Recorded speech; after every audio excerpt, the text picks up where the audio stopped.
زمین کی ان کو خریدتا ہے، رشوت دیتا ہے، جو یہ شریف اور زرداری 30 سال سے کر رہے ہیں، یا یہ رشوت دیتے اور یا پھر ان کو بلیک میل کرتے ہیں، دھمکیاں دیتے ہیں،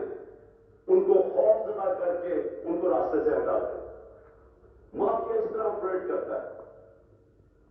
اور یہ بھی وہی کر رہے ہیں کہ جب انہوں نے دیکھا کہ سپریم کورٹ کا جج اور ججز ان کی بلیک میل میں نہیں آئے تو ہر قسم کی ان کے اوپر اٹیک کیا۔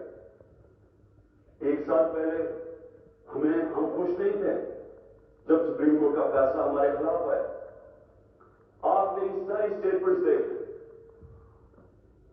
تکلیف صرف مجھے تھی کہ رات کے 12 بجے عدالتیں کھلی، صرف اس کی تکلیف، باقی ہم نے سپریم کورٹ کا فیصلہ تسلیم کیا، کسی جج کو برا بھلا نہیں کیا، بلکہ کوشش کی کہ ہماری عدلیہ کی رسپیکٹ ہو پاکستان میں۔ کیونکہ میں 27 سال پہلے جب اپنی جہاد شروع کی تھی، اس کا نام تھا انصاف کی تحریک، اس کا مطلب ہے رول آف لا۔